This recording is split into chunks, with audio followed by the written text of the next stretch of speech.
They turned to the two youngest and said, and their voice was bored, "Take our brother, Equality 72521, to the Palace of Corrective Detention. Lash them until they tell." Okay, so he has refused to tell them where he was. They know he was somewhere he wasn't supposed to be because he wasn't with the group, but he won't tell them. So now they're sending him to the corrective detention, the Palace of Corrective Detention, which basically is jail. And it says lash them until they tell. Lash means to whip. So he's about to be whipped if he does not tell them where he's been. So we were taken to the stone room under the Palace of Corrective Detention. This room has no windows, and it is empty save for an iron post. Two men stood by the post, naked but for leather aprons and leather hoods over their faces. Those who had brought us departed, leaving us to the two judges who stood in a corner of the room. The judges were small, thin men, gray and bent. They gave the signal to the two strong hooded ones. They tore our clothes from our body, and they threw us down upon our knees, and they tied our hands to the iron post.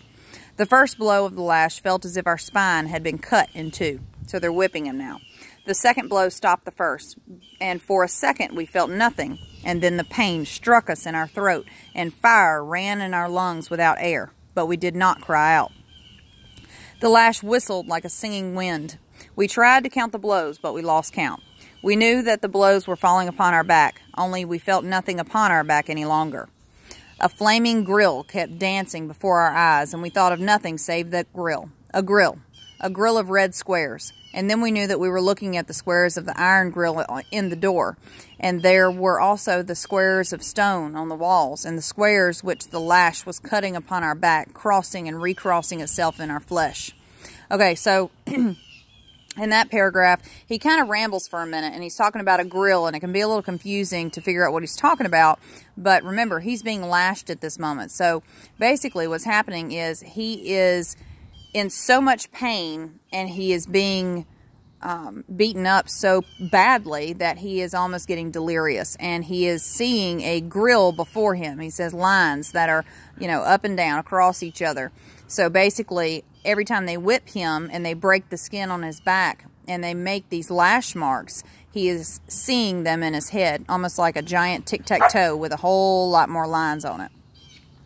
And then we saw a fist before us. It knocked our chin up, and we saw the red froth of our mouth on the withered fingers. And the judge asked, "Where have you been?" So now they're punching him in the face. But we jerked our head away and hid our face upon our tied hands and bit our lips. The lash whistled again. We wondered who was sprinkling burning coal dust upon the floor, for we saw drops of red twinkling on the stones around us. Okay, so he's looking down at the floor, and he sees all these little red dots that just start showing up on the floor, and he doesn't know what they are, and he thinks they're coal. But think about what they actually are.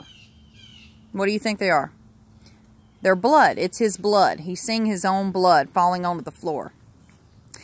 And then we knew nothing, save two voices snarling steadily, one after the other, even though we knew they were speaking many minutes apart. "Where have you been? Where have you been? Where have you been? Where have you been?" So he's just delirious, and everything's starting to run together. And our lips moved, but the sound trickled back into our throat, and the sound was only the light, the light, the light. And then we knew nothing. We opened our eyes, lying on our stomach on the brick floor of a cell. We looked upon two hands lying far before us on the bricks, and we moved them, and we knew that they were our hands, but we could not move our body. And then we smiled, for we thought of the light and that we had not betrayed it. So he's proud of himself because he knows he did not give up his tunnel and his light. He knows if they go find it right now that they will certainly destroy it, and he's trying to take it to the council in 30 days. We lay in our cell for many days. The door opened twice each day, once for the men who brought us bread and water, and once for the judges. Many judges came to our cell, first the humblest and then the most honored judges of the city. They stood before us in their white togas, and they asked, "Are you ready to speak?" But we shook our head, lying before them on the floor, and they departed. We counted each day and each night as it passed, and then tonight we knew that we must escape. For tomorrow the World Council of Scholars is to meet in our city. It was easy to escape from the Palace of Corrective Detention. The locks are old on the doors, and there are no guards about.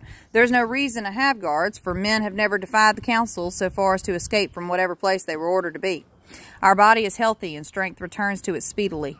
We lunged against the door, and it gave way. We stole through the dark passages and through dark streets and down our tunnel. Okay, So pay attention to what just happened there. He just escaped from jail. He just busts through the door and leaves. And think about why the locks on the door would not be very sturdy and he's able to break through them so quickly. Well, that's because no one ever goes against what the council says. So they've never had to have these big heavy locks. We lit the candle and we saw that our place had not been found and nothing had been touched. And our glass box stood before us on the cold oven as we had left it. What matter they now, the scars upon our back? Tomorrow, in the full light of day, we shall take our box and leave our tunnel open and walk through the streets of the home of the scholars. We shall put before them the greatest gift ever offered to men. We shall tell them the truth. We shall hand to them as our confession these pages we have written. We shall join our hands to theirs, and we shall work together with the power of the sky and for the glory of mankind. Our blessing upon you, our brothers. Tomorrow you will take us back into your fold, and we shall be an outcast no longer. Tomorrow we shall be one of you again. Tomorrow. All right, so he is very, very hopeful that this is going to go really well. Now, before we start reading, I want you to just look at the very first sentence in chapter 7. It says, "It is dark here in the forest." Now, make a little prediction here. He just got through saying that he was the next day going to the Council of the Scholars. Now, on the next page, it's saying he's dark here in the forest. That tells you how the meeting went. He's already been to the meeting, and he's about to go back and tell us about it. But in present time, it's already happened. So how did it go? It was awful, obviously. If he's ran to the forest, if he's left the city, then something went terribly wrong.